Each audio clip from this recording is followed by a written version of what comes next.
America's opioid crisis shows no signs of abating. Tonight, a grim statistic. One American is dying from a drug overdose every 5 minutes. Where the opioid epidemic has now evolved into a fentanyl nightmare. There are millions of these dangerous fake pills out there, and they are killing thousands of Americans.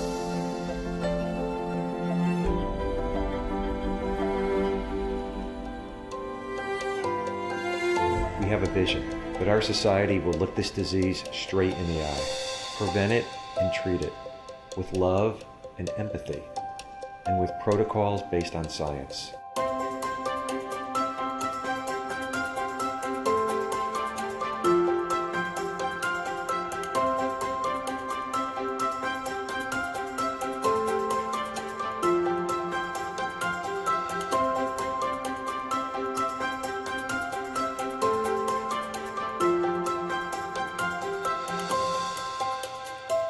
We are coming together to increase awareness and funding for the prevention, treatment, and recovery of this disease. We are here for friends.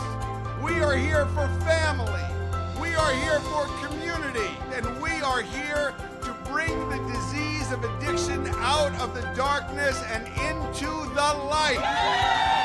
We are Shatterproof!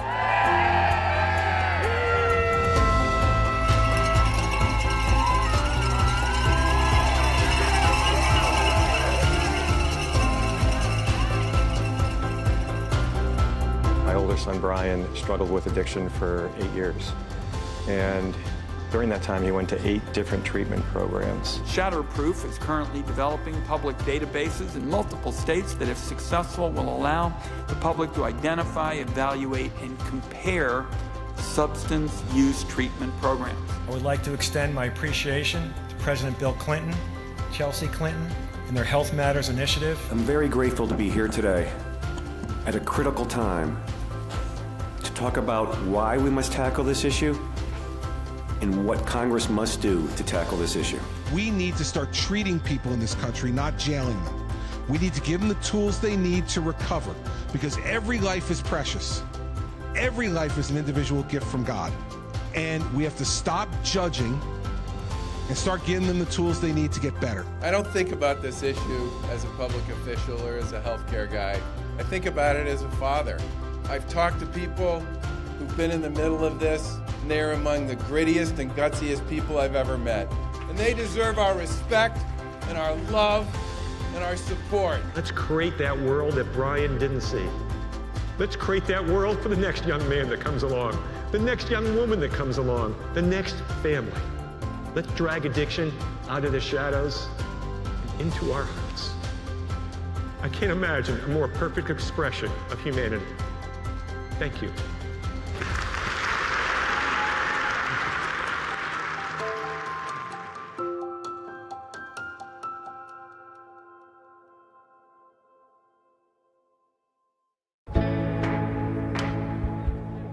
So we're here today at the Shatterproof Walk. We're walking, but it's really less about what we're doing and more about why we're convening. We are here to honor those that have lost their lives to this disease. We are here to celebrate those who are in recovery, and we're here to bring hope to the millions of others that are suffering silently. It's up to us to all battle this together, because individually we can't beat it, but as a group, we're unstoppable. Coming out to an event like this and seeing people of all ages, people that have struggled, people that are supporting people that have struggled, and really just showing up for each other, it touches my heart. Shatterproof means hope to so many people, and we're so excited to be here and to be supporting this incredible organization. I'm walking in honor of my husband, who we lost 2 years ago, because the treatment system failed him, and I don't want another family to have to deal with that. And in addition to stories of loss, our communities are also filled with such wonderful stories of recovery, stories of strength, of perseverance, stories that demonstrate that our goals are achievable. We beat this. Imagine the world we could live in. Imagine how much happier people would be, healthier people would be.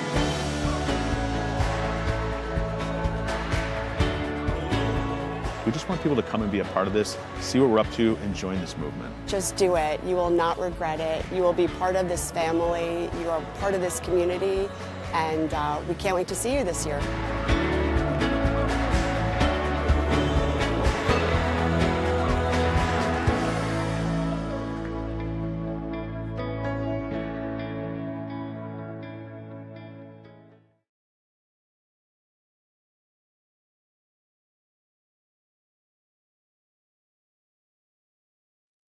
Hello, and thank you for joining us today. I'm Jeffrey Callison. The opioid epidemic has harmed so many of our families, friends, colleagues, and neighbors. Today, though, we have exciting positive news. We are announcing a new to California partnership involving the state of California, a national nonprofit, and a major health plan. The result will be easier access to substance use services and reduced stigma. We have speakers today from the California Health and Human Services Agency, the Department of Healthcare Services, or DHCS, Shatterproof, and Blue Shield of California. We'll also hear from a community member who will share her story. Then we'll take questions from reporters. And at the end of the press conference, we'll have a demo that is open to all. Our first speaker is the Secretary of the California Health and Human Services Agency. Welcome, Dr. Mark Ghaly. Jeffrey, thank you. And just want to take a moment to thank the team at the state, Director Baass, Tyler, and the whole team at DHCS, who has not just been working on this for months, but frankly for years. And it's a long time coming. And I think it represents something that is really a bit of a turning point here in California. We've been spending quite a bit of time talking about how we make the move to modernize behavioral health in California. And first and foremost, what that means is to recognize the importance of substance use disorders and the treatment and management and the focus on conversations around stigma. And today's partnership with Shatterproof and the partners in California who are putting together both the Atlas and the Unshame campaign are really milestones in our journey to really address the difficulties our state is experiencing that, Jeffrey, as you mentioned, we as individuals, our families, our communities are facing with a growing stress and increase in overdose deaths across our state, and that we have solutions. We have treatments, we have abilities and evidence-based ways to talk about these challenges and serve those who are in need. And the partnerships that I know you're going to hear a great deal about, the resources, the depth of evidence, not just from what we have here in California, but drawing on lessons learned and good programs from across the nation. It's really a privilege to be a part of this. I will say also a big thanks to Governor Gavin Newsom, his leadership in this space, his insistence from his first day in office to connect the dots between health and behavioral health, brain health, the science and concerns around substance use disorders and addiction really get us to this moment. Billions, no joke, billions and billions of dollars of investment in trying to make these connections to advance the science and our ability to assimilate that in our day-to-day lives and programs is nothing short of incredible leadership on his part. I've had the privilege of being along for the ride, helping drive some of it with the team that you're going to hear about today. This really comes in the space of so many important changes and transformations that we've been working through, whether that's the current conversation about modernizing the behavioral health system, and our now almost 20-year-old landmark legislation of Prop 63, the Mental Health Services Act, the work that the department has done to build the infrastructure to make sure that people get the care and services that they need with our behavioral health infrastructure capital program project, our Children, Youth, and Behavioral Health initiative, $4.5 billion, with some of that ongoing to invest in the services for Californians 0 to 26, and the tremendous amount of work that we are gaining from in Calais. So these are just to name a few that the governor's master plan, not just on behavioral health, but how we manage the fentanyl crisis in our state, I think is really all supporting and amplifying the message that is today. So as we continue to face the grim realities of the toll that sophisticated drugs that we didn't know 5 and 10 years ago, and the reality in our communities, today is uplifting news that we garner the resources and the evidence that we have and know of today, and put that to use so every Californian can access the programs near to them, that they can do it in a much more seamless way than before, and that we are standing up together to reduce stigma around substance use disorders, not just in the way that we advance policies and pay for programs, but through the Unshamed campaign in real, meaningful ways that we know will touch Californians across our state. So with that, just a real privilege again to be part of this. Thank you for the tremendous work to get us to today. And as always, really looking forward to how this moment transforms the lives of so many Californians in the months and years to come. So I'll turn it back to you, Jeffrey, and thanks again. Thank you, Mark. We continue now with Michelle Baass, the Director of the California Department of Healthcare Services. Thank you for this opportunity to be together today. We are actively identifying, reducing, and eliminating hurdles for people with substance use and opioid use disorders. We continue to experience record-setting levels of overdose deaths. In 2020, the number of drug overdose deaths nationally rose by 30% as compared to 2019, according to the CDC. Between 2020 and 2021, drug overdose deaths across the U.S. rose by another 15%. In particular, we know that deaths from fentanyl and stimulants continue to increase in 2021 compared to 2020. Across the country and in California as well, communities of color are experiencing the brunt of this crisis. In 2020, the largest increases in deaths were experienced by the American Indian and Black communities. These increases were largely driven by illicitly manufactured fentanyl. This is the case nationally and here in California. To combat this epidemic, DHCS initiated the California Medication Assisted Treatment Project, MAT, and currently supports more than 30 projects statewide, expanding access to MAT in more than 650 access points, including jails, emergency departments, and community health centers. Treatment Atlas is another tool to assist individuals with finding quick, easy access to MAT. Treatment Atlas guides people to more effective care and encourages facilities to improve their practices. People should have access to immediate help. Having a treatment locator that is up to date and easily searchable is a first step in that recovery journey. It's another means to close the SUD treatment gaps and health inequities for historically disadvantaged populations who experience compounded discrimination and bias. Treatment Atlas includes multilingual education, public awareness, and training materials. Treatment Atlas training materials are in several languages, including English, Spanish, Chinese, and Creole. Unshamed California is in English and Spanish, and region-specific materials are created to meet unique community needs and provider profiles on Treatment Atlas lists if services are provided in other languages. Today's announcement is important because it makes treatment options more accessible and available to individuals seeking treatment, and that creates hope. Hope that there is a way out of what can often feel like an inescapable situation. Hope that reduces the stigma associated with seeking help. Hope that our friends, family members, colleagues, and neighbors can be saved. And hope that we can end this epidemic that is hurting our communities and begin the healing process. This partnership is about building hope, which will unite us and drive us to a better tomorrow. Because Treatment Atlas will help connect individuals to care, we wanted to highlight key steps the administration is taking to expand the continuum of behavioral health care, as Secretary Ghaly mentioned.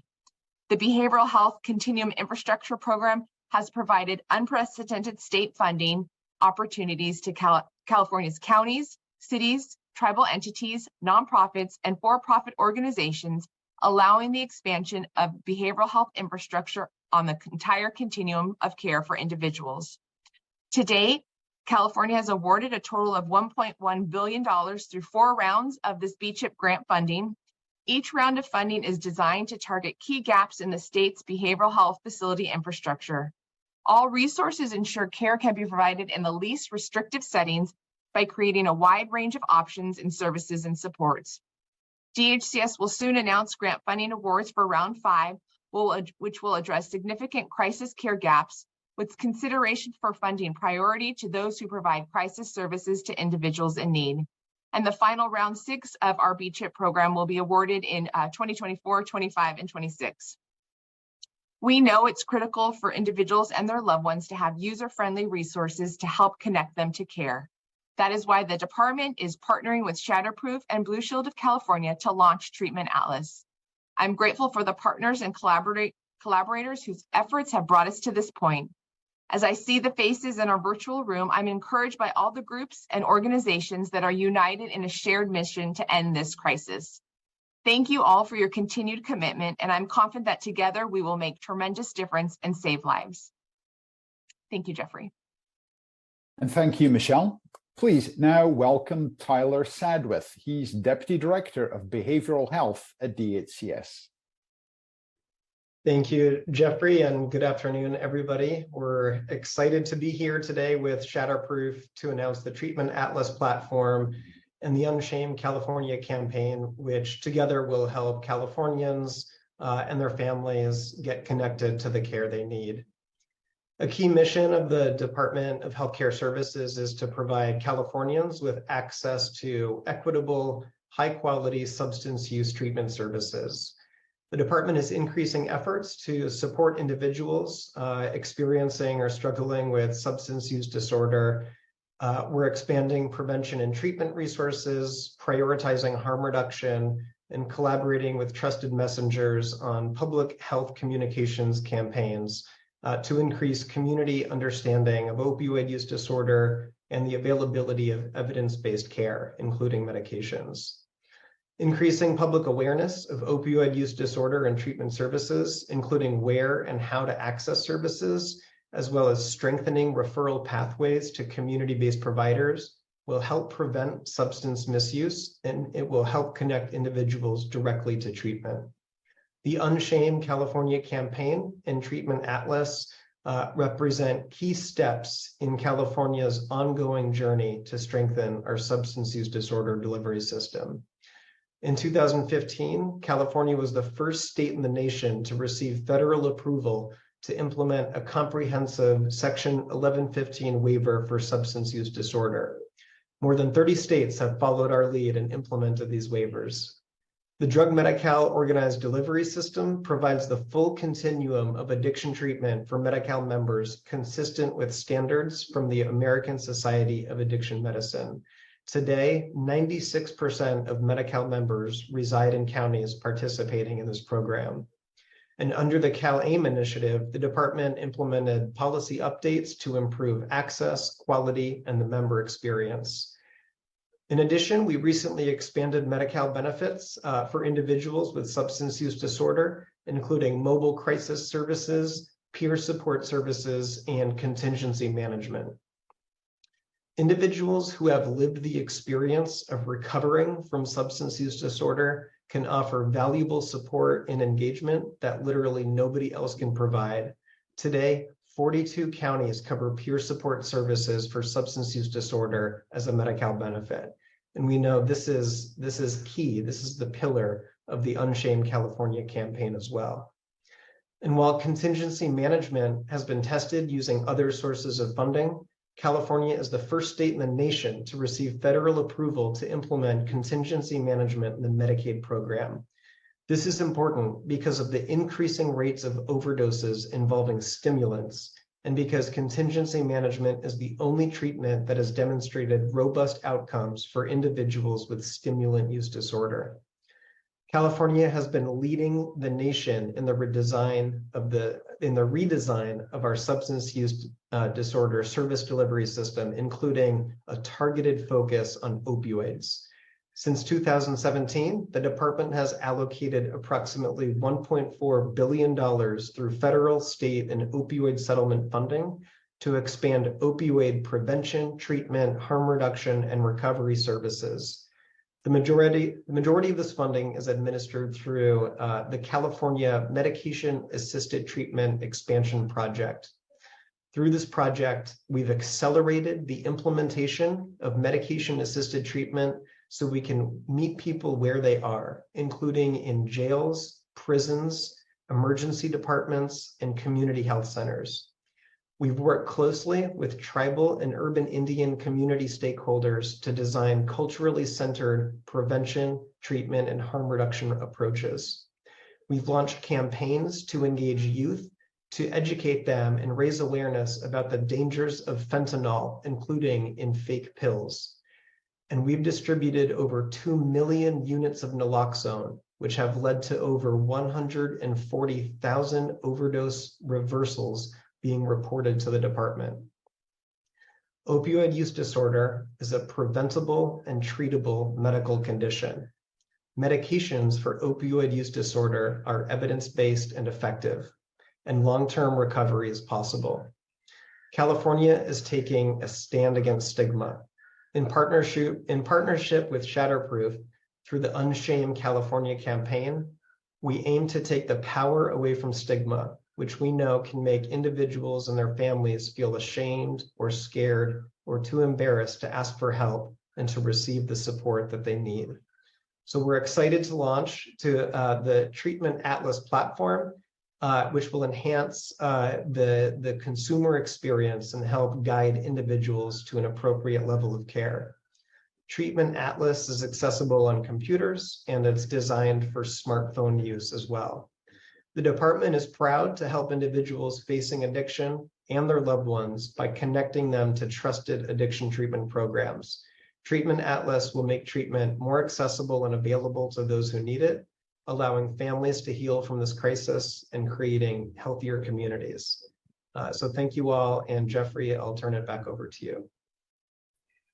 Thank you, Tyler. Our next speaker is the person who made the Treatment Atlas platform happen. Please welcome the founder and CEO of Shatterproof, Ghaly Mendell. Jeffrey, thank you. Thank you, Dr. Ghaly, who opened with his remarks. Director Baass, Deputy Director of Behavioral Health, Tyler Sadwith, for the immense support of all three of you. Just been amazing. As Tyler spoke, as each of you spoke from California, you talked about a lot of firsts for the state of California, and working with your team has just been amazing. The passion to help people is just amazing. And you should also be very proud. I'm honored to work with all three of you and everyone in your departments. Also want to thank Paul Markovic, the president and CEO of Blue Shield of California, and his colleagues, Bhumika Arkaya, Shelley Larson, and Jennifer Christian-Herman.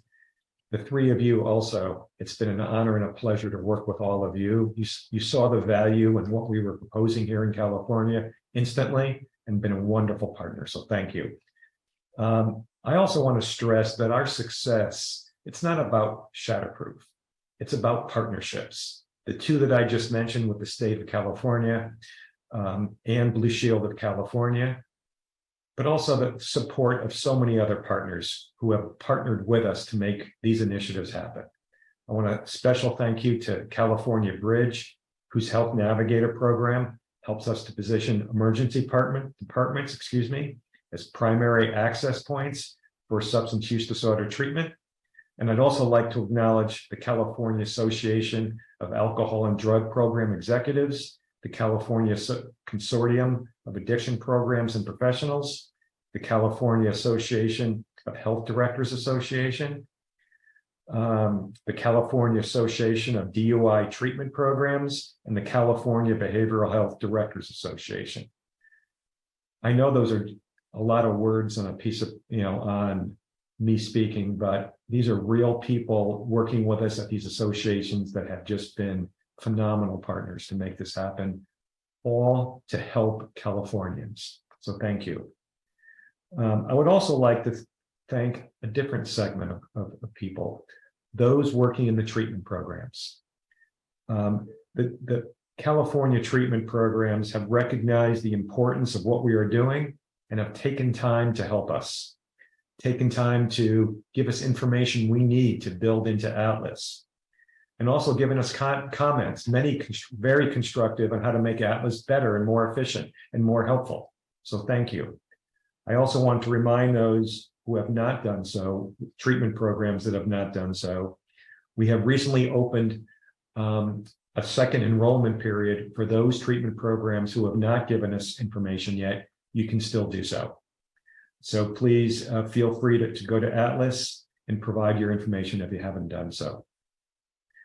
And I also want to just close my opening remarks by saying, again, while we are the convener, this is happening because of partnerships of wonderful people from the state, from Blue Shield, from many other payers, health insurers, and from all those that I mentioned. So thank you. By way of background of myself, unlike many on this program today, my career was not in healthcare. My career was in business, and I was raising my family. And my son, Brian, in high school, became addicted to alcohol and drugs. It was recommended that he go to a treatment program, which we took the advice, but we had no idea how to find a treatment program that was appropriate for him. Did he need outpatient or residential? Did he need mental health services? Did he need medications? Could we find, if we answered those two questions, which we couldn't, could we find a treatment provider that was following evidence-based protocols that were recommended by HHS? We had no idea. We were lost. And we did our best. We did our best as a family, and my son did his best as a young adult. He went to 8 different treatment programs over 8 years. But tragically, one night I was woken up and told that my son had just died. He was 25 years old, and he hadn't used a substance in 13 months. And equally tragic, it wasn't just addiction that took my son's life.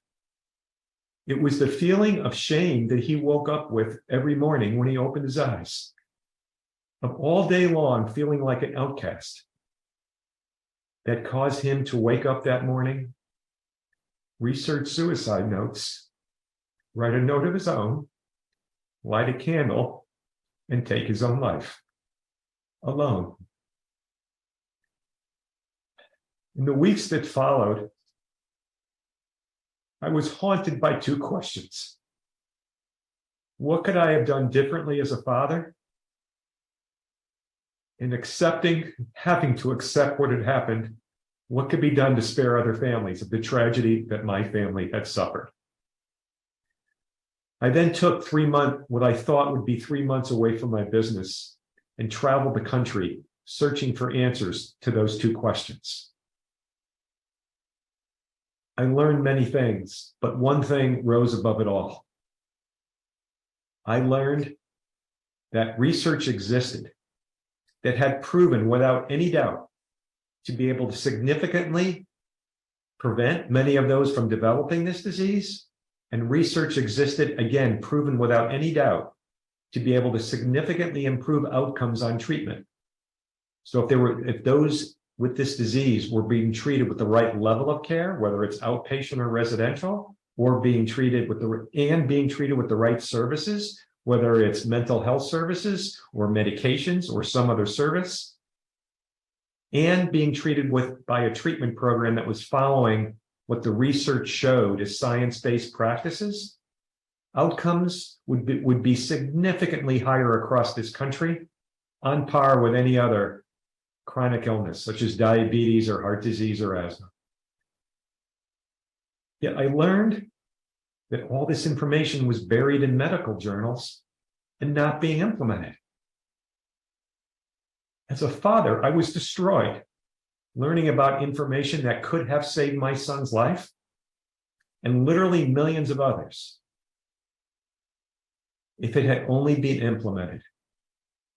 So what I thought was 3 months away from my business traveling the country turned into a vision of a national organization, well-funded nonprofit, to simply ensure that the research that was already proven to work was implemented, blocking and tackling. From this, Shatterproof was formed. Our first major initiative was to lead a transformation around this country of the treatment system, simply by bringing this information out that was all based on science and implementing it. And our initiative to do that was, you heard about today, Atlas. Atlas is our nation's first quality measurement system for addiction treatment.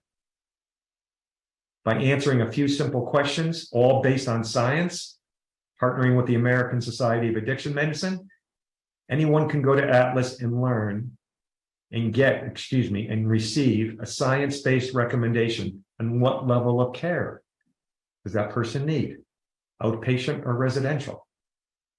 What additional services are needed, whether it's medications, whether it's mental health services, or some other service that that person needs based on their appropriate situation. And to locate a provider that is following science-based practices versus going to a treatment program that is not. And to understand other filters that may be important for that person, such as insurance, such as age being treated at that treatment program, such as other things, such as special services for veterans, such as location, et cetera, et cetera. All those filters are there. We spent 3 years developing Atlas and launched it just less than 3 years ago. So it's now been up and running for just less than 3 years. We launched it in 6 states. It's now live in 10 states. And as of a few days ago, now California. And in a few more months, it'll be up and running in 3 additional states, then representing the 45% of the population of the United States. Almost half the people of the United States will have access to Atlas within a few months, just 3 years after it launched. That's how well it's been received, and that's how well it's helping people. I'm thrilled to say, as of today, we've already received over 1 million sessions on Atlas in just under 3 years. And it's just now ramping up, especially with the launch in California.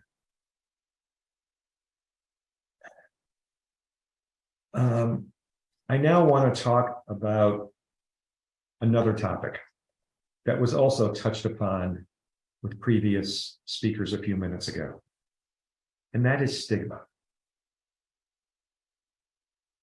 And stigma is not separate and apart for Atlas. The two are together. Stigma, because of stigma, approximately only 10% of the people in this country with a substance use disorder go to treatment, compared to about 75% with diabetes. Why? Because most people in this country don't think it's a disease and are unwilling to associate with someone who they know have this disease as a friend, a coworker, or a neighbor. So if you have this disease, are you going to go to treatment? Unlikely, because you don't want anybody to know. But let's say you're convinced by your family to go. Can you find a provider? There's not enough, because it wasn't taught in medical schools historically. Oh, no, now it's starting to. Can you find science-based care? You can now with Atlas, but you haven't been able to. But let's say you find all those. You still enter a society where most people don't want to be your friend, coworker, or neighbor. And then you internalize it and actually believe it. And you're ashamed of yourself, the way my son was. I am so thrilled to announce that we have just launched both initiatives working together. in the state of California, because they work together, the two programs, as well as all our partners who are all working together with us on both. And I can undoubtedly tell you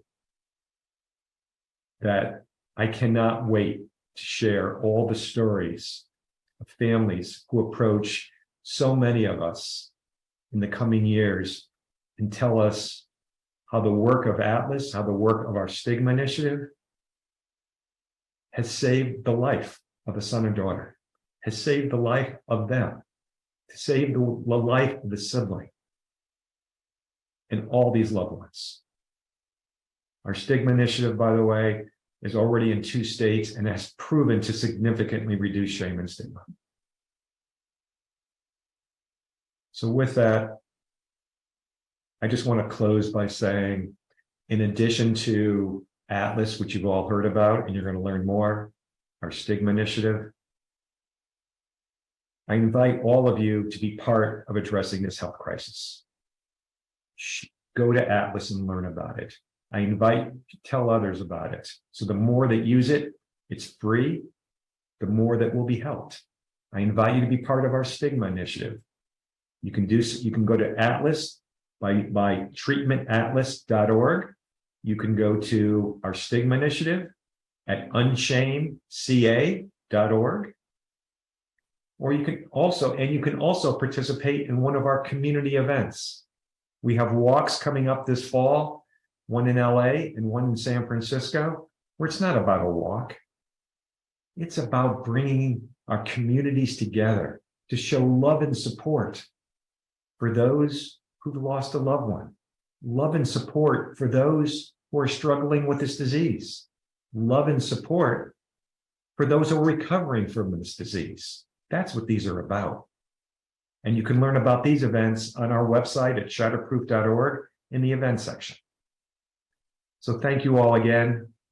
I am just honored, truly honored, to be able to be a small part in a wonderful collection of partners who are going to save so many lives and help so many people in the state of California. Thank you. Thank you so much, Gary. Please welcome now Jennifer Christian-Herman, who is Vice President of MindBody Medicine for Blue Shield of California. Thank you, Jeffrey. And Gary, thank you so much for sharing your story and just for the impact you've had on so many lives.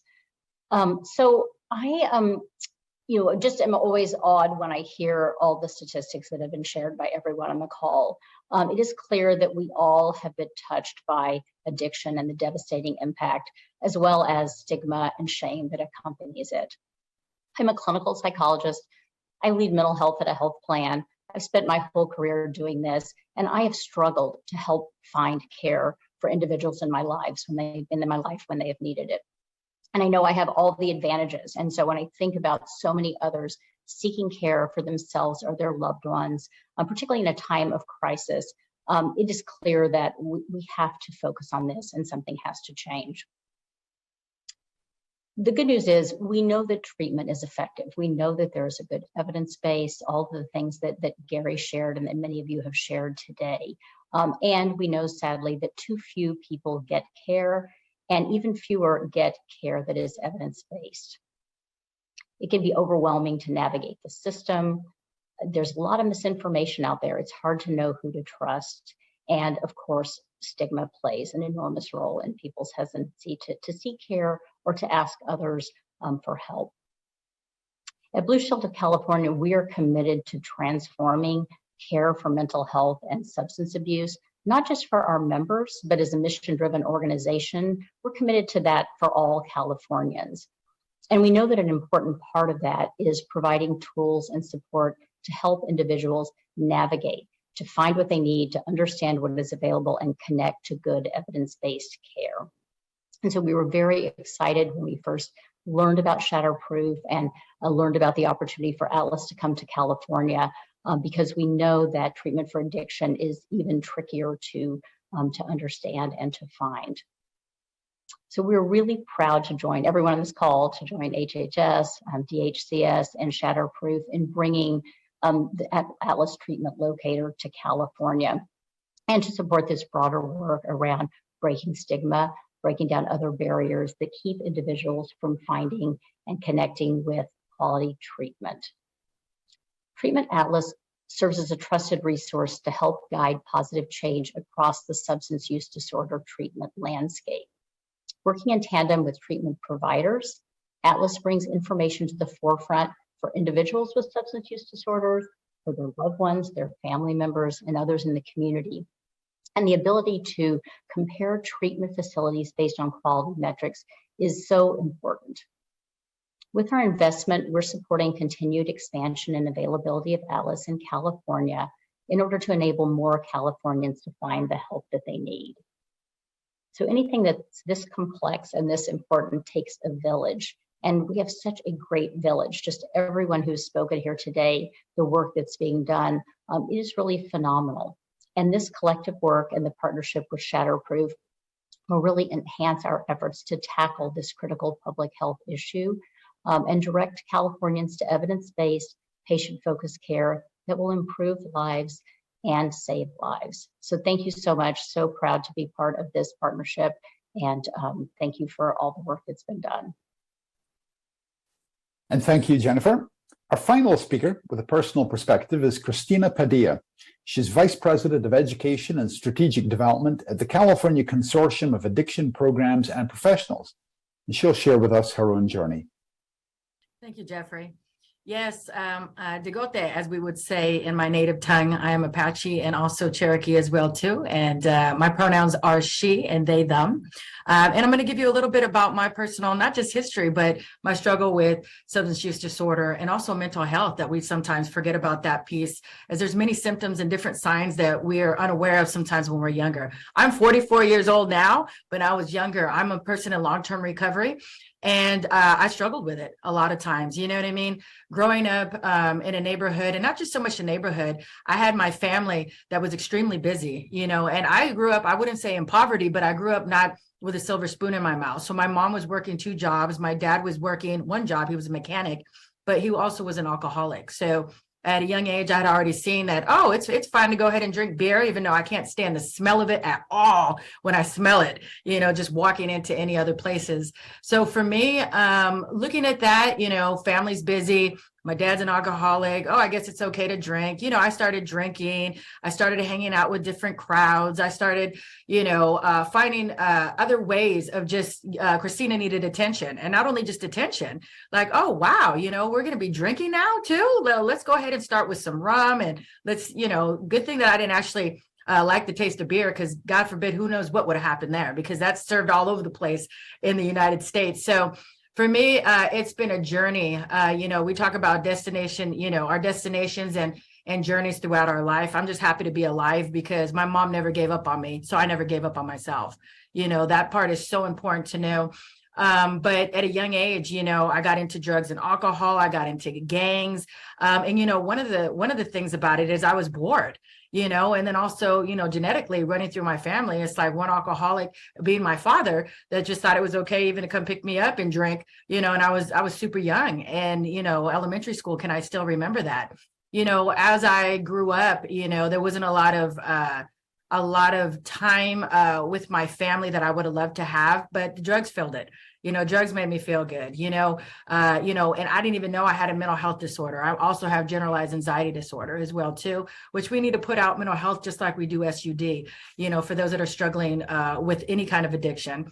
But for me, you know, I hurt my family going through my own drug addiction. I was addicted to meth for a very long time and would go out and just, you know, it was always there. So why not, you know, and it really disrupted my family. And I feel really bad of what I put my family through because I feel like as we are the person that is using, like I had no idea what my family was going through, me getting beat up, and there was domestic violence involved and a whole bunch of other stuff that really didn't have to happen.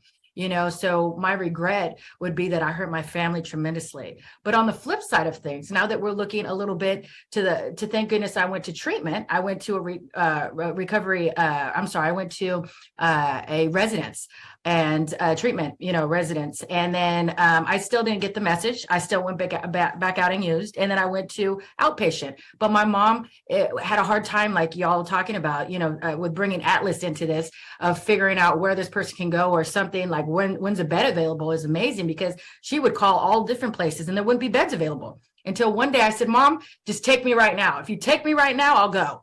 And she took me and I went, even though I went to, like I said, a residential treatment. I left the treatment facility and then went back out. I guess I needed to go out there a couple more times and learn, which thank goodness I didn't die. And one of the greatest things is that my family never gave up on me. So I never gave up on myself. I think for me now, as on the flip side, and why it all matters is because now I get to see, I have a child, which her name's Charisma, that I get to see, and not on substances. You know what I mean? I'm not out there, using to get high. Now I'm successful. We can be successful after we have substance use disorder or mental health, or if we live with it, and it's in remission. We can be successful. I went to Yale. You know what I mean? I didn't live in the best places. I didn't make a lot of money at all. You know what I mean? But at the same time, we can educate ourselves and be better and do better, and that's one of the things that I think society, and as we talk about the stigma campaign, is that we do need to end stigma. And my hopes is that it does. There's so many things that are out there that we look at in regards to stigma, of saying, hey, we're afraid to come out, you know what I mean? And say, hey, we have a problem, or we have something that's coming up, or I'm triggered or activated. We need to start talking about this and having platforms that even professionals can even speak about. It's important to end the stigma as well too, because there's so many barriers and discrimination on a race, on gender, on the LGBT community. There's a mix of different stuff.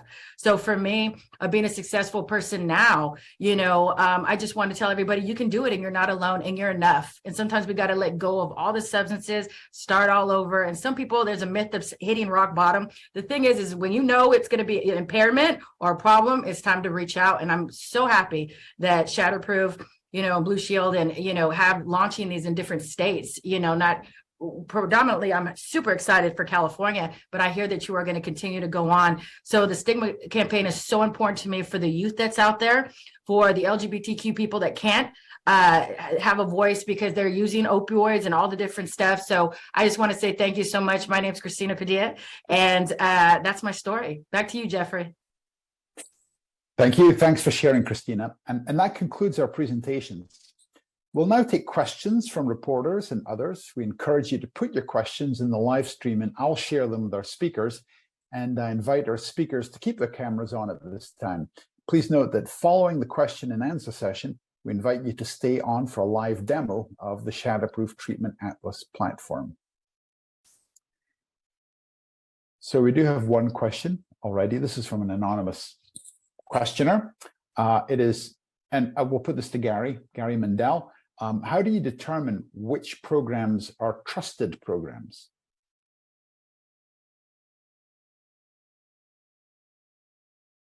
I'm sorry, ask that question again. How do we determine which programs are what? Which programs are trusted programs? How do you determine that? Sure. So back to the criteria. First, there's an assessment of 10, there's 10 questions that someone can ask that was built by the American Society of Addiction Medicine based on decades of research on what level of care you need. That is, the patient will do better with which level of care, whether it's outpatient or residential, what services that patient is most appropriate to help that patient do well, whether it's medication, mental health services, or some other service. And then as far as quality, which treatment programs are following evidence-based practices, we have two data sources. One is information that we receive from providers, which we go through best practices to ensure its accuracy. And secondly is information we receive from patients, which is an 8-question survey that we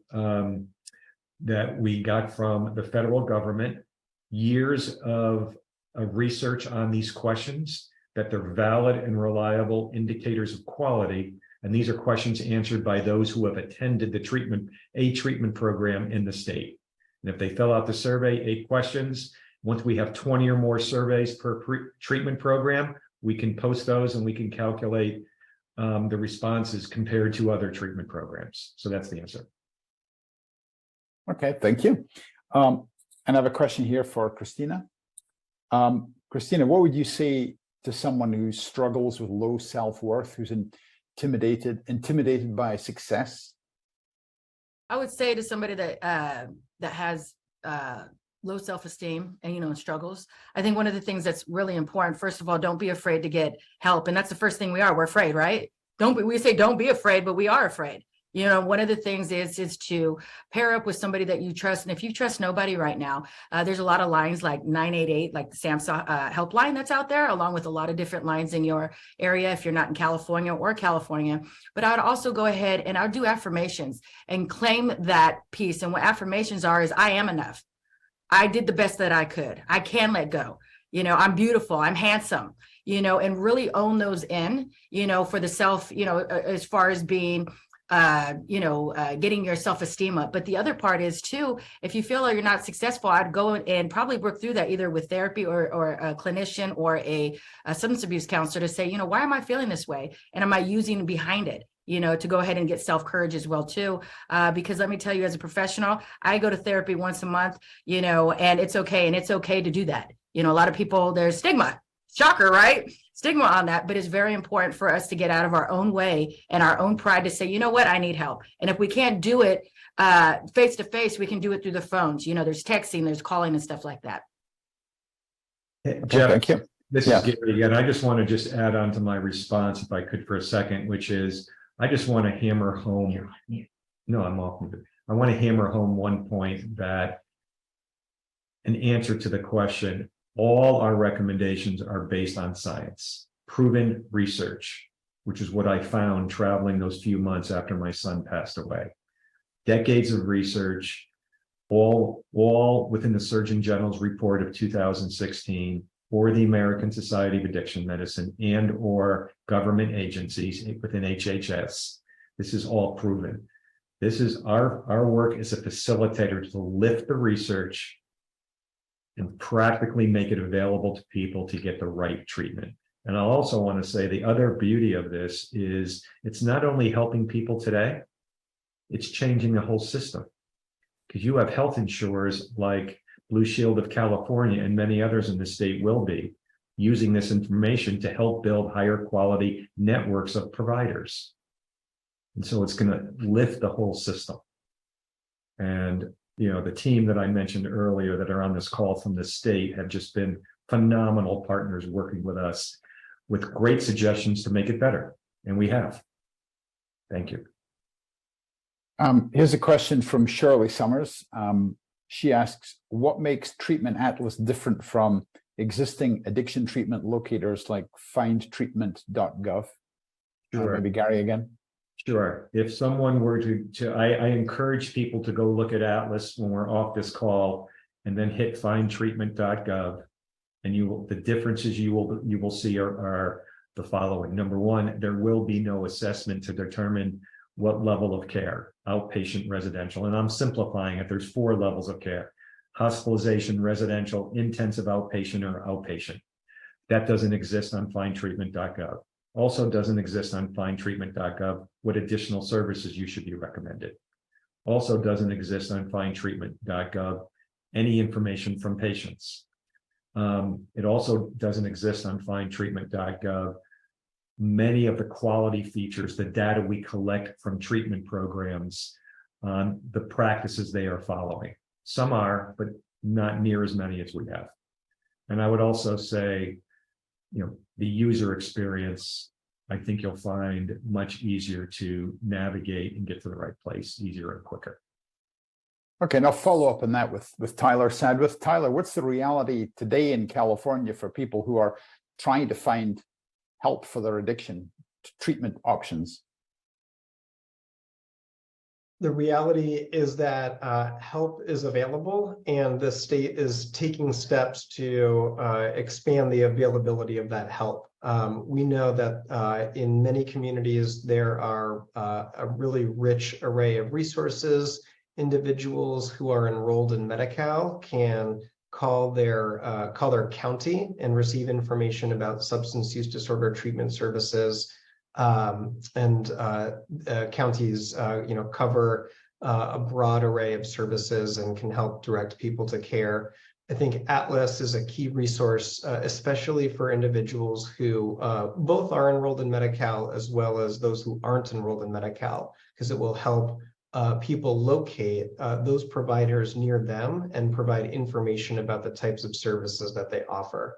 The state is implementing a number of initiatives to expand access to care, including through the Behavioral Health Continuum Infrastructure project that the Secretary and Director Baass described and walked through, the Governor's Master Plan for Opioids, and new funding and grant awards to support community-based organizations with prevention, treatment, and recovery resources across the state. Okay, thanks.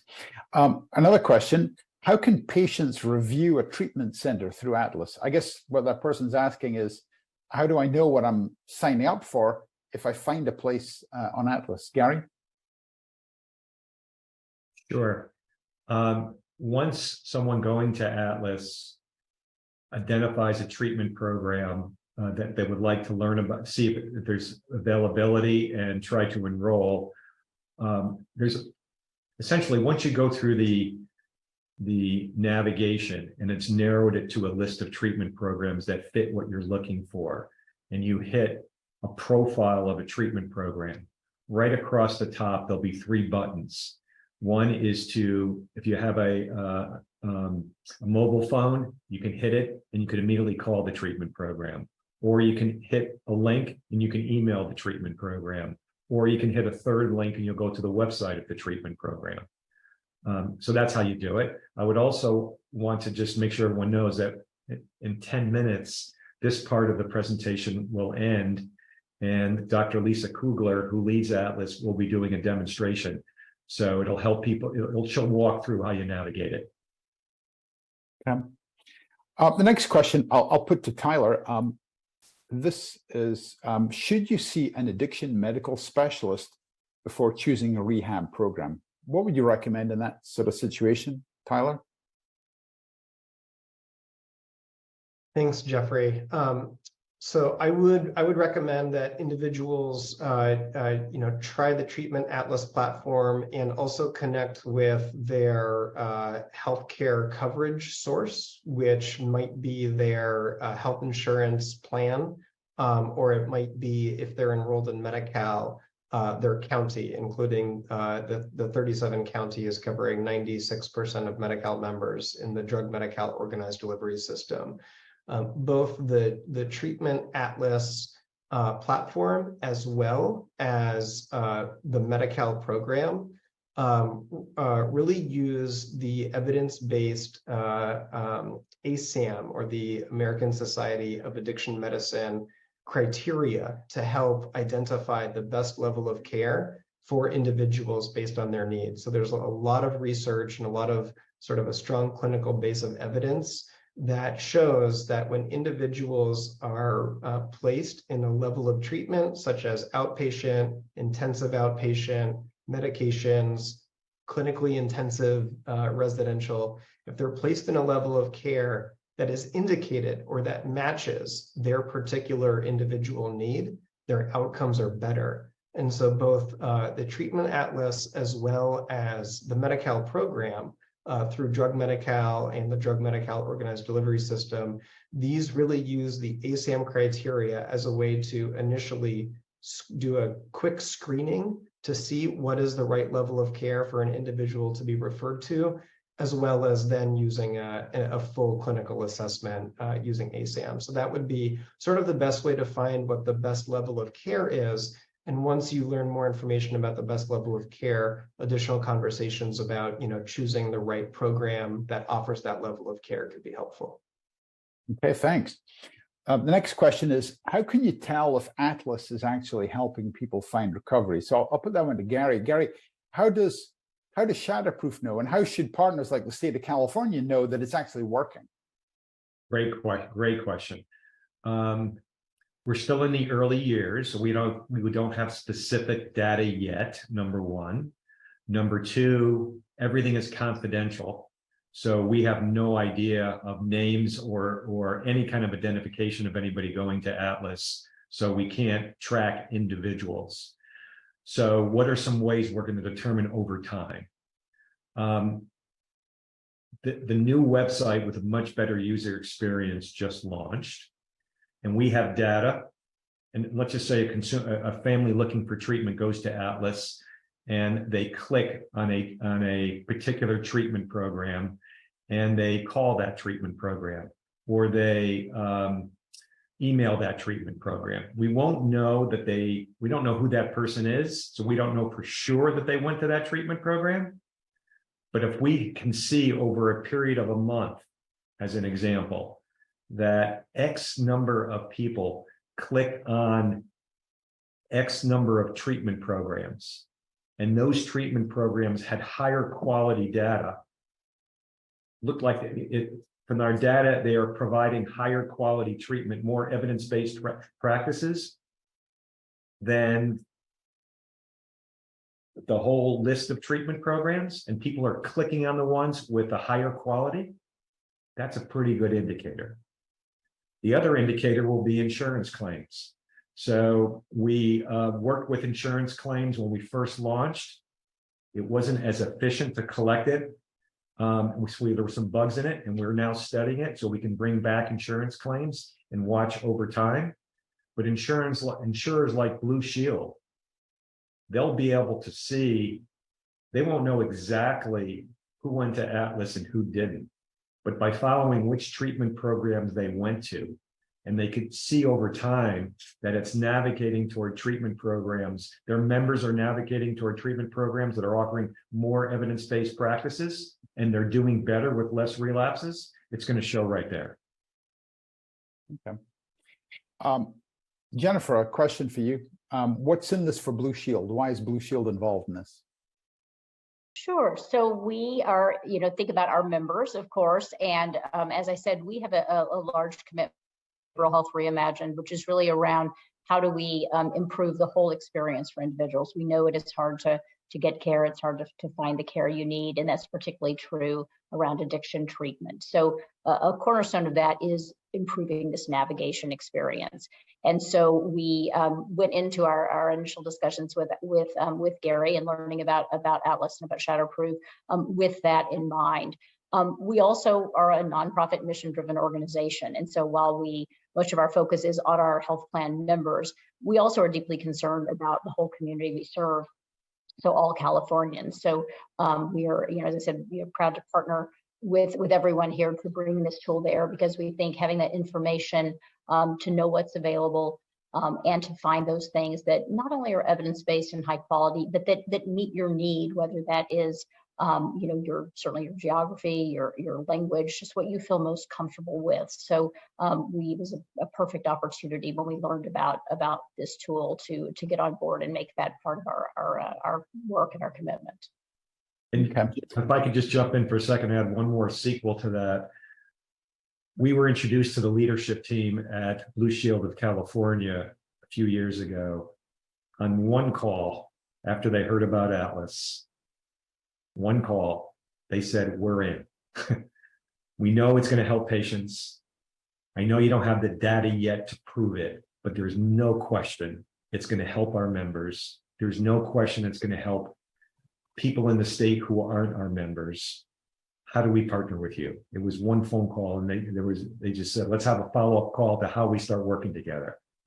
And I can also say, as I'm looking at those on the screen from the state of California, California was one of the few states, very few states, that we didn't reach out to them. They reached out to us. They heard, the behavioral health department heard about Atlas and called us to say, how do we get Atlas in our state?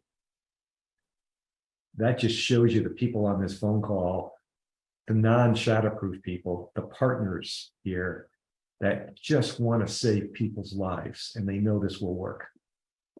We're just about out of time, but I'll pick up on that last point there for a final question from Michelle Baass, the director of DHCS. Why is it that substance use treatment prevention is such a high priority for DHCS in the state of California? I mean, we see the need in the community and just kind of our understanding of addiction and stigma related to substance use disorders, and just such a high priority trying to just meet the needs of our Californians and our members in the Medi-Cal program as we reimagine what care is in the community, as we think about new innovative treatment models, as we think about resources for our members. And so definitely one of our high priorities is kind of reimagining our behavioral health space. Excellent, thank you. Well, it's now just a few seconds shy of 1 o'clock here in California. That's all we have time for. And so this concludes our press conference. Thank you so much for joining us, and thank you so much to all of our speakers today. If you have unanswered questions, please email them to dhcspress@dhcs.ca.gov and press@shatterproof.org. Starting in a moment is a half-hour demo of Shatterproof Treatment Atlas. You're all welcome to stay for that, and thank you again.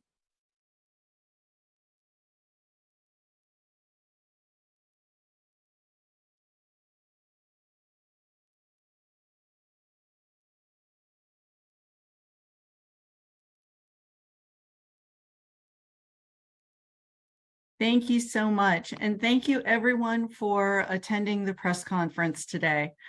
I am so excited to share with you the newly redesigned Shatterproof Treatment Atlas platform.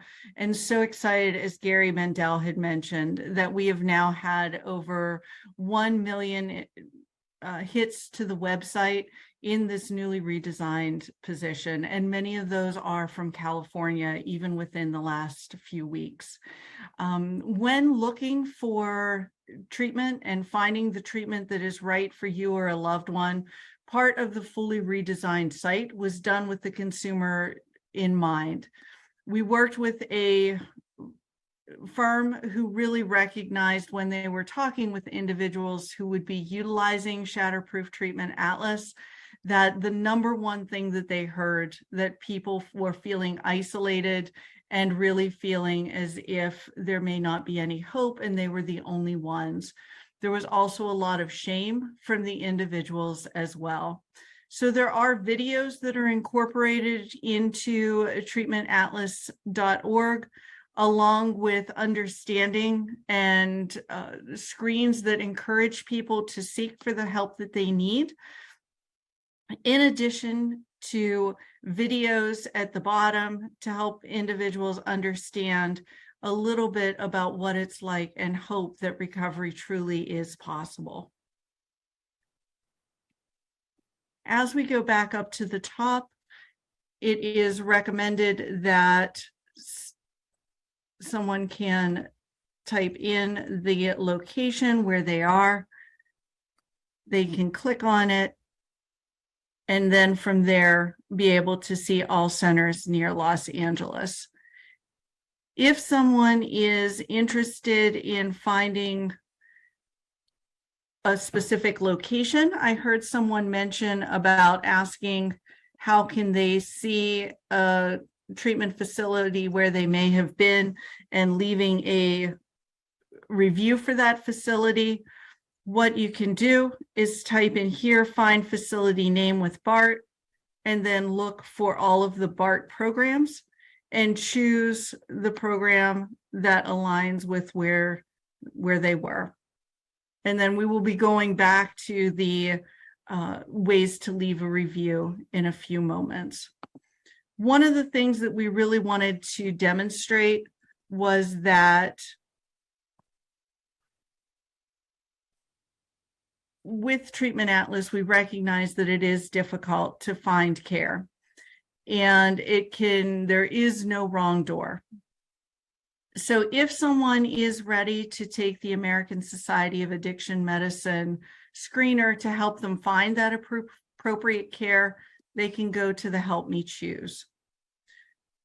From there, we've really changed the way that the questions are asked. The initial prototype had a number of very clinical definitions. Things were written in a very clinical manner. And with our newly redesigned website, we've made it very user-friendly, very easy with large bubbles as to help an individual or a family member who may be going through and determining what substances are problematic.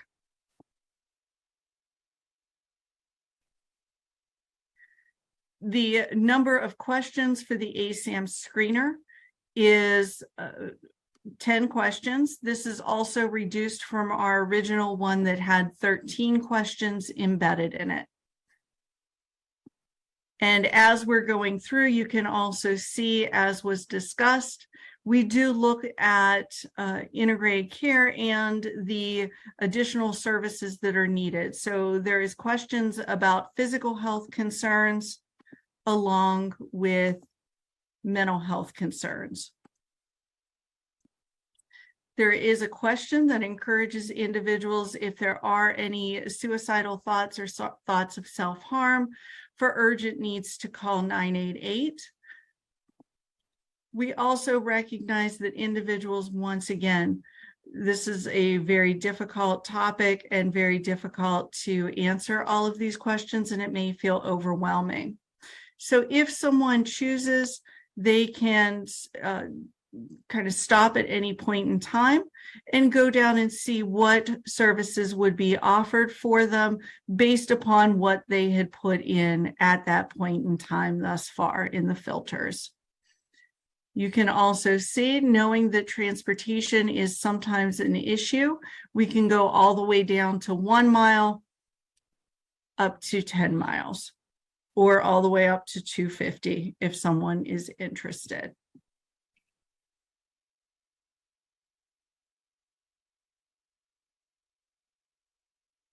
As we continue moving through, it also talks about some of the social determinants of health.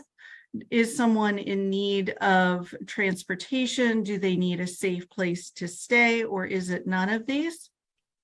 And any additional supports that may be needed for the individual in their recovery journey. Once again, really focusing on the social determinants of health. If there is any legal requirements for residential treatment, we have already begun discussions with some criminal justice groups in some of the states that we're in as part of the reentry program and utilizing Atlas for those services. Another question that is in the screener is asking about readiness to change and readiness to engage in treatment.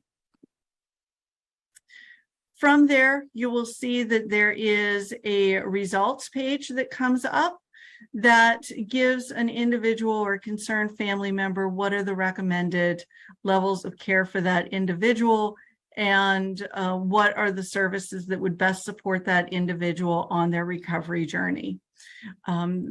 It does talk about opioid treatment programs and really calling out that medications are one of the gold standards to deal with opioid use disorder. And it mentions about the transportation, as the individual also said that transportation was a need for them. There's a definition of what outpatient program is, so that if residential would come up or intensive outpatient, that there's definitions of those as well.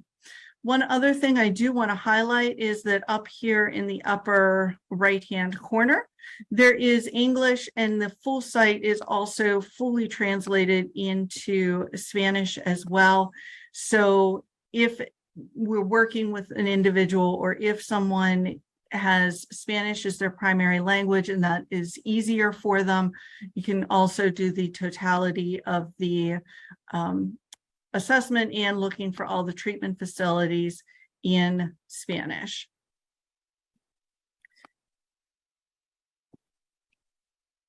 If we go to the program that's up at top, as Gary mentioned, there is the principles of care that are identified. These are based upon 2016 Surgeon General's report. And you can see on this treatment facility page.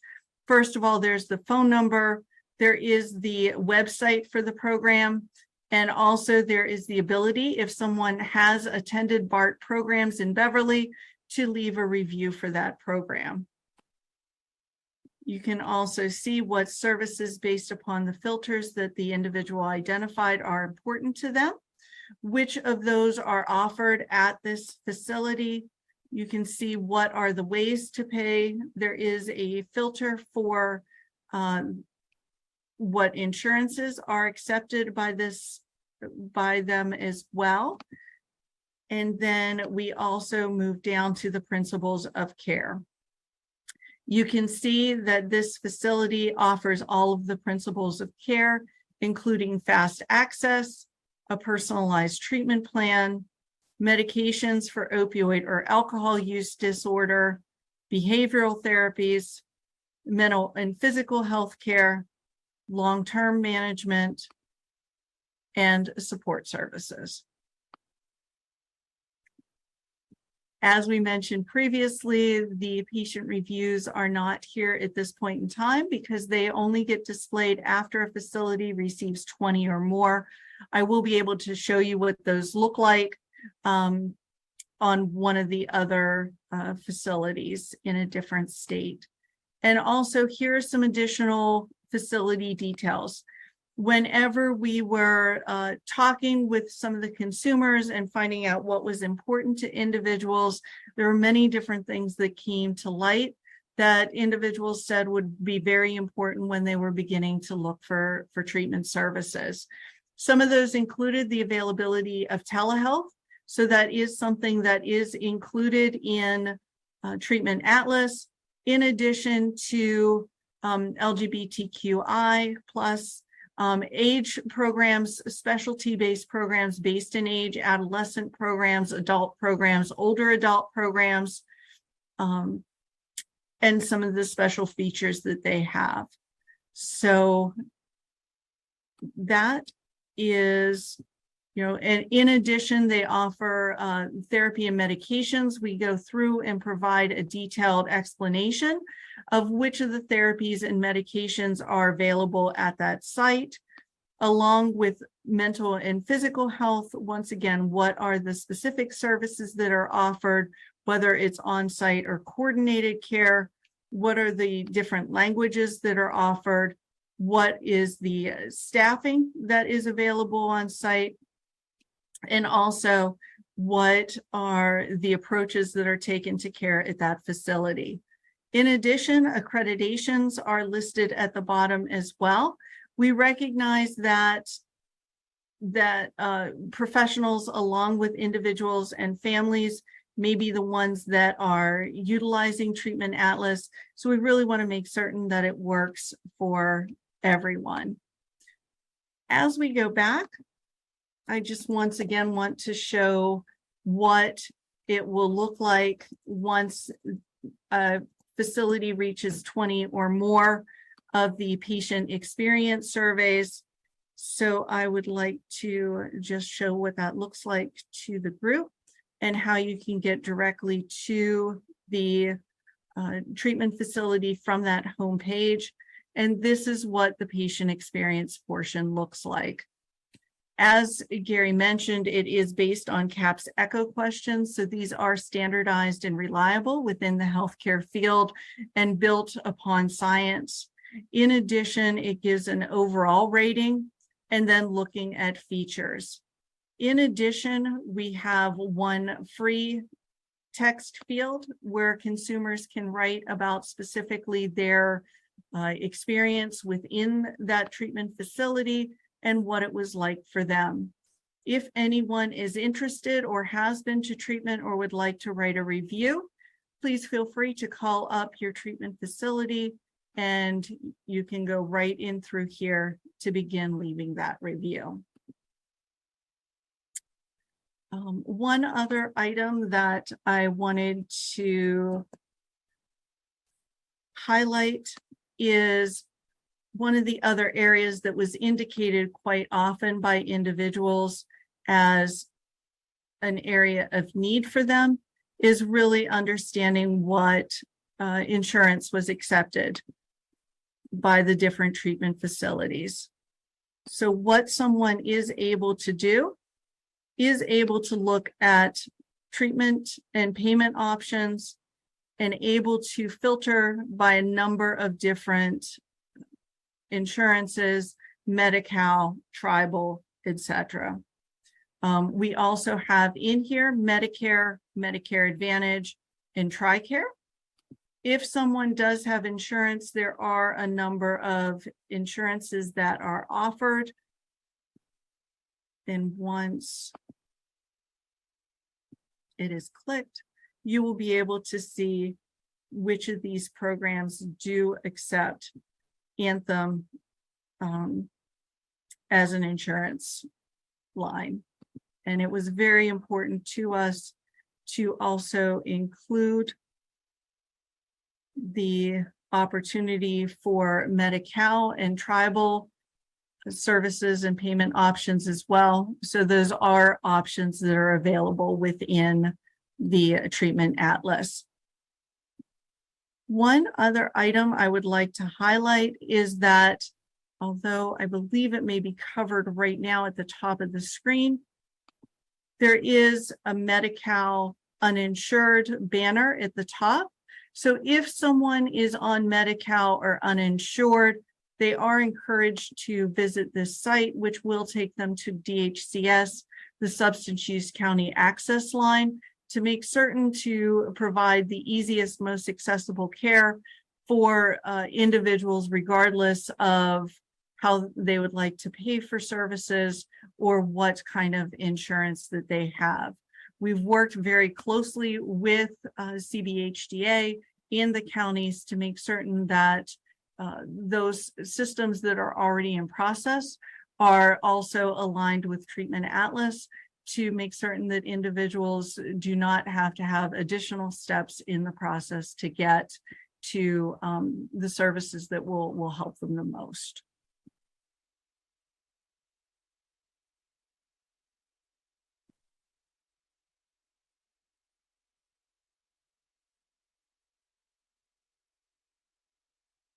Okay, I do see that there are some questions that have come through.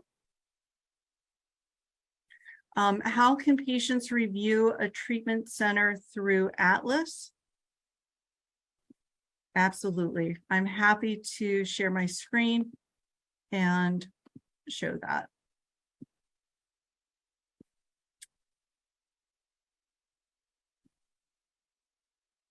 So whenever someone types in a facility that they may have attended, we'll then go to find, they can then see the Tarzana treatment centers there and click on the treatment center and then go to leave a review. From leave a review, indicate whether this is a patient or a family member. And I'm not going to hit submit, but I can take us most of the way through the survey. How much have you or the patient been helped by treatment here? A lot. Using any number 0 to 10, 0 worst experience, 10 being best, how would you rate the treatment facility? This is the free text box. How would you rate you or the patient's ability to deal with daily problems now? Much better. Have staff in the treatment facility talked with you and including family or friends in counseling? Yes. And did you get to see someone in the treatment facility as soon as you or the patient wanted? Always. And how often were you respected? As I mentioned, I am going to stop it here so that I do not actually hit the survey because this is the live site. I will say with all of our patient experience surveys, they do go through a multi-step validation process. The first of which is a validation through technology, making certain that there's not certain ways, there's not certain indicators that this is either auto-generated through a bot or that it does not appear to be valid. The second portion of the review that is conducted through every patient experience survey that comes through is that it is reviewed by a human. We make certain that there is no call out of individual staff members and that it is also no profanity is in it. And only after a treatment facility receives 20 of them are they then posted. If there is something that appears misaligned with that treatment facility, for example, someone said, well, I didn't get the medications that I should have been prescribed, but it's a facility that does not offer any prescribers or does not offer any medications for substance use disorder, then we take it back to the facility and the facility reviews it. Everything is done in an anonymous manner, so we do not collect any personalized information, et cetera, from the patient experience survey.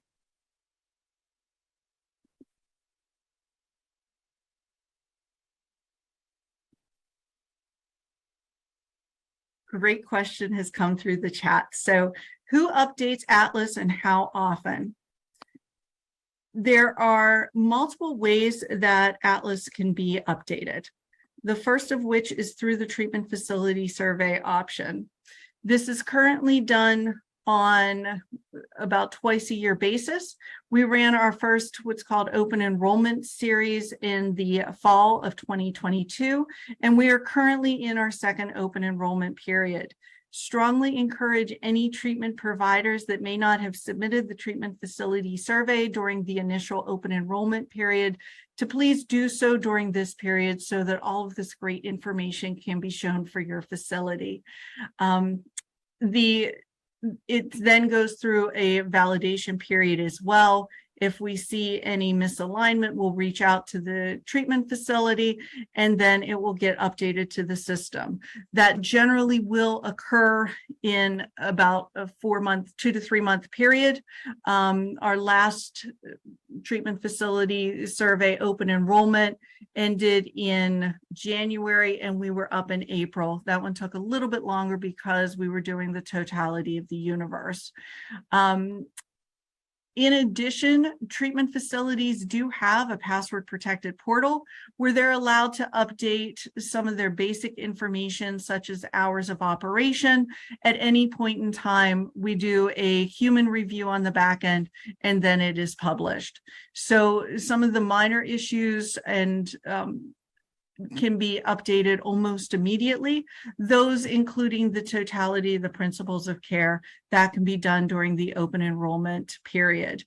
I'm very excited to announce that we've heard from the providers that they would like to have the ability to update more frequently. They may have instituted new protocols, et cetera, and they wanted an easier way to be able to do that. So starting in 2024, we will have near real-time ability to update treatment facility surveys and update the information on Atlas. If there is a treatment facility that does not update it within 2 years, they are taken down from the site, but we do work to engage the treatment facility long before that. In addition, we are constantly, or at least quarterly, currently receiving information from the department on the credentialing list and the licensure list. So if somebody has been close their site, et cetera, we are able to remove facilities that way as well. We have also, just through the great work of CCAADC and other supporters that we have within this space, developed some wonderful relationships with the treatment providers and very much engage with them and have them let us know if there are some of the facilities that have closed, new ones opening, et cetera, so we can make sure that Atlas is as comprehensive and as a reliable tool as possible.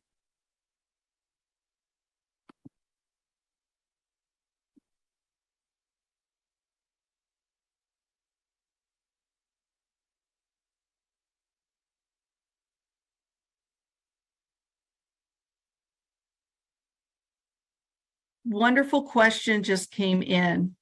And thank you to whomever submitted it.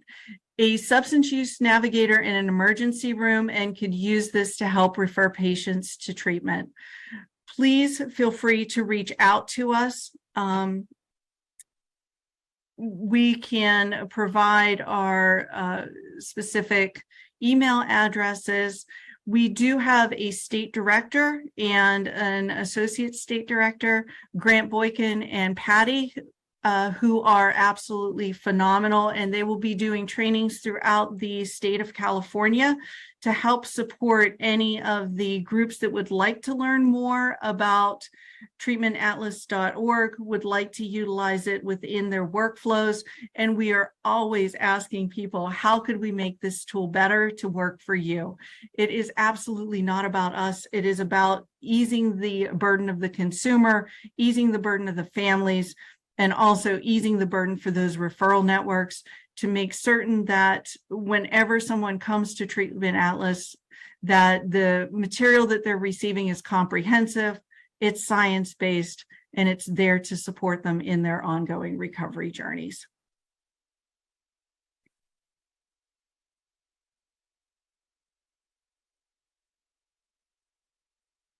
Any other questions or anything else that anyone would like to see from the website demonstration?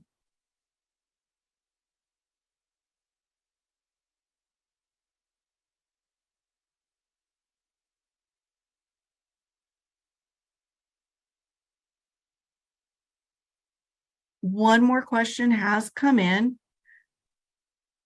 If a county doesn't offer SUD medication, my suggestion would be to reach out to the county and talk with them. For individuals that are Medi-Cal uninsured, I would really encourage them to talk with their county around that funding mechanism. Treatment Atlas will provide you, though, with those providers around you that do offer SUD medications. Specifically for alcohol use disorder, opioid use disorder, it is listed within Treatment Atlas, and it really does focus on which providers do offer those medications. Love the next question. Is Atlas focused on all aspects of recovery? Treatment Atlas is relatively new, as Gary has said.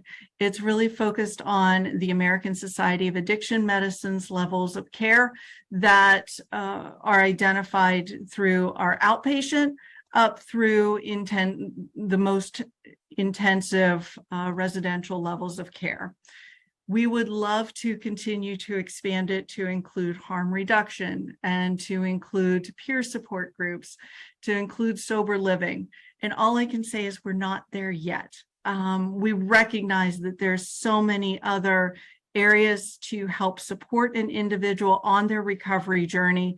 Shatterproof is based in science, so we want to make sure as we continue to move forward and make those recommendations that we can become that trusted guide that is science-based, based in the evidence, and continuing to move forward. So there definitely are ideas to move forward and expand its focus, expand its area.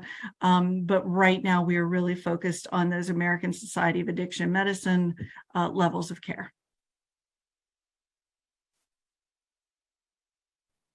Will state inspection reports be included? Presently, they are not. This is also part of the ongoing discussions and enhancements that may be explored by DHCS. As I mentioned, Atlas is continually evolving and taking in the suggestions from a multitude of stakeholders.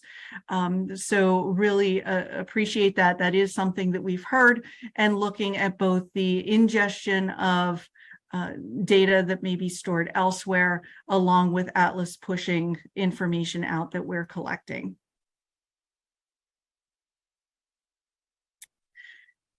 So I am a psychologist. That's my background, and I am extremely excited about Treatment Atlas. And the last question that has come in is, what is unique about Treatment Atlas? And it's an opportunity to really change the landscape around substance use disorders. One of the things that is so important to me is that the consumer's voice be elevated. From my reviews, there does not appear to be another treatment locator that is available that really elevates the consumer's voice and utilizes science-based CAPS echo questions to provide reliable and valid feedback to other family members and consumers who may be in that same spot and looking for services. The other thing that's very unique to Treatment Atlas is the embedding of the American Society of Addiction Medicine levels of care.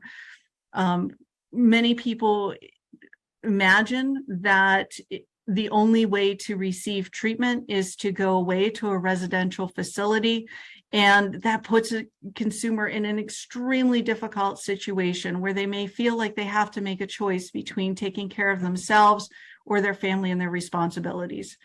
Treatment Atlas breaks down some of those barriers by saying, you know what, there's a number of other levels of care that may be more appropriate for you at this point in time. Based upon the ASAM criteria, it may be residential, but it may not be. It may be an opioid treatment program. It may be intensive outpatient. It may be outpatient, but we really want to offer that science-based information to consumers, which is completely unique to Atlas. The other thing that is unique to Atlas is the principles of care and really looking at those science-based recommendations, the science-based services that are offered, and what facilities offer those services to best support an individual in their recovery journey. I can honestly say I've had a number of positions where I've gotten to do some really amazing things and work with individuals who are in recovery or newly in recovery in a multitude of ways.